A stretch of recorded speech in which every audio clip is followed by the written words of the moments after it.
জি কর medical college চত্বরে আপনাদের নিয়ে যাই। জিলাম করঞ্জাই রয়েছেন আমাদের সঙ্গে।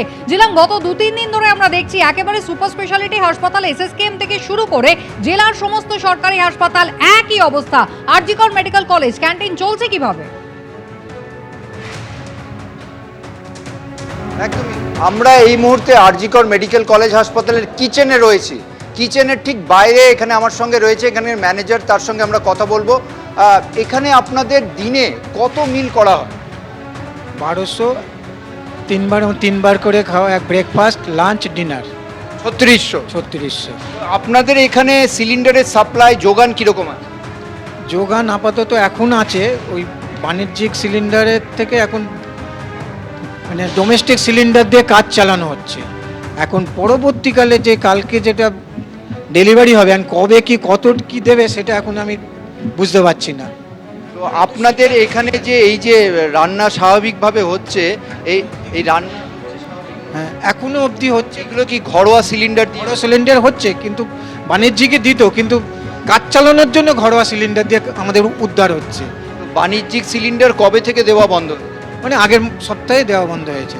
আর এই যে ঘরোয়া সিলিন্ডার কবে শেষ পেয়েছেন আপনি? এটাই ফার্স্ট। এখন কালকেও বেলা অবধি কাজ হবে। অর্থাৎ কালকে হাফ বেলা অবধি রান্না হবে, পরে রান্না কি হবে এখনো সিলিন্ডারে চিন্তার মধ্যে আছে, আমাদের কি সাপ্লাই কখন দেবে এখনো অবধি জানতে পারিনি। বুঝতে পারছো কুসুমিতা, এখানে যে সিলিন্ডার বা সহকর্মী সন্দীপ দৃশ্য দেখাচ্ছে, এটা কিচেন জি কর মেডিকেল কলেজ হাসপাতালের।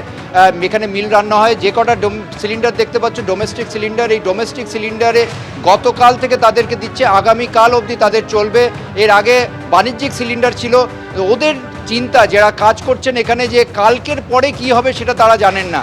দিনে 3600 মিল ব্রেকফাস্ট নিয়ে 3600 মিল তাদেরকে রোগীর পরিজনদের দিতে হয়।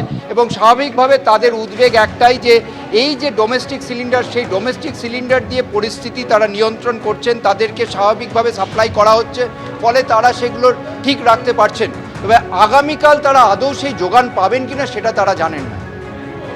জিলাম, ধন্যবাদ। উদ্বেগের জায়গা ক্রমেই বাড়ছে। শুধুমাত্র হাসপাতালেই যে প্রভাব পড়েছে তা নয়, এই প্রভাব কিন্তু সর্বত্র লক্ষ্য করা যাচ্ছে। অফিস পাড়াতেও একই ছবি। যেমন কলকাতার ফুড স্ট্রিট ডেকার্স লেনের বহু দোকান বন্ধ হয়ে রয়েছে। যারা দোকান খুলেছেন তারাও কতদিন পর্যন্ত খোলা রাখতে পারবেন তা নিয়েও প্রশ্ন দেখা দিয়েছে। সংকটে ভুগছে ডেকার্স লেনে চিত্তবাবুর দোকানও।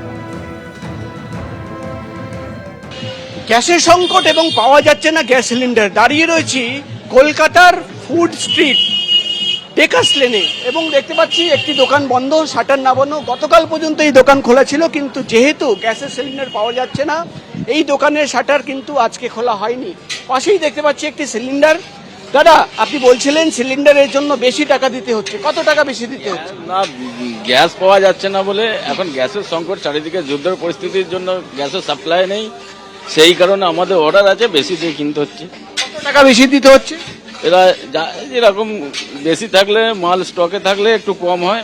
মাল তো তার স্টকে কম আছে, ওই জন্য একটু বেশি, 1000 টাকা, কার থেকে 800 টাকা, 900 টাকা, মানে যত দেরি হচ্ছে অ্যামাউন্ট বেড়ে যাচ্ছে। আমরা চিত্তবাবুর দোকানের ছবি দেখাবো।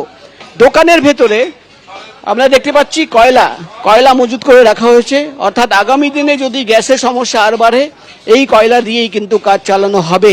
আমরা কথা বলবো দোকানের যিনি কর্তা তার সঙ্গে, যে কি ধরনের প্রভাব পড়ছে। দাদা, সোজা প্রভাব পড়ছে, সিলিন্ডারের অভাব, কি সমস্যা হচ্ছে?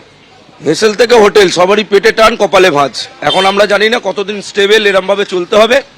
তবে গ্যাসের দাম 19 কিলো গ্যাস, যেটা কমার্শিয়াল আমাদের 200 টাকা কিলো পার কিলোয় কালকে কিনতে হয়েছে আমাদেরকে, মানে 3800 টাকা, আর 400 টাকা হচ্ছে ট্রান্সপোর্ট, হয়ে গেল এখানে 4200 টাকা। এরপরে মালের প্রোডাকশন কমাতে হচ্ছে, যে একটা সিলিন্ডার রমভাবেই সকালের ভাত করলে আমাদের স্টাফরা ওইটাই রাত্রিবেলা খেতে হচ্ছে, একটা ডাল লং টাইম চলছে। তো এরমভাবেই কবে আগামী দিনে যদি এরকমভাবে সমস্যা দেখা দেয়, কালকে দেখলাম অনেক জায়গায় বৈঠক চলছেন সরকারের তরফ থেকে, কিন্তু কতদিন কি সমস্যার সমাধান হবে সেটা জানার আমাদের উপায় নেই। তবে এরকম সমস্যা হলে আমাদের দোকান বন্ধ করতে হবে। ডেকার্স লেন তো ফুড স্ট্রিট বলে সবাই চেনে, মানে চিত্তবাবুর দোকানে এসে চা খাওয়া, ঘুগনি খাওয়া, সবাই মানে খাওয়ার এটা কমানো হয়েছে, মেনু লিস্ট কমানো হচ্ছে।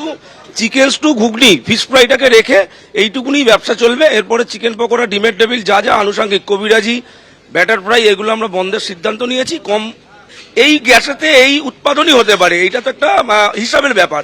অতএব এইটাই, আর উনুনের কয়লা নিয়ে ব্যবস্থা করেছি ওইটা। অন্য দোকান বন্ধ মানে বহু দোকান বন্ধ। বিকাশ লেনে অনেক, প্রায় হাতে গোনা, কালকে আমরা দেখেছিলাম, কাল পরশু নাগাদ প্রায় 10খানা দোকান বন্ধ ছিল। তবে কয়লার যোগানটা দিয়ে আরো দোকান খুলেছে কাল থেকে। আস্তে আস্তে ওই কয়লার উপরেই নির্ভরশীল হতো। আগামী দিনে কি হবে সেটা কিন্তু এখানকার ডেকাস লেনের ফুড স্ট্রিটের ব্যবসায়ীরা তারা কিন্তু বুঝতে পারছেন না। কয়লার যোগান নিশ্চয়ই করছেন, কিন্তু কতদিন এভাবে চলবে সেটা নিয়ে কিন্তু এখন দুশ্চিন্তায় রয়েছেন এখানকার ব্যবসায়ীরা। ক্যামেরায় উজ্জ্বল ঘোষের সঙ্গে প্রকাশ সেনা, এবিপি আনন্দ, কলকাতা। এবিপি আনন্দ, এগিয়ে থাকে, এগিয়ে রাখে।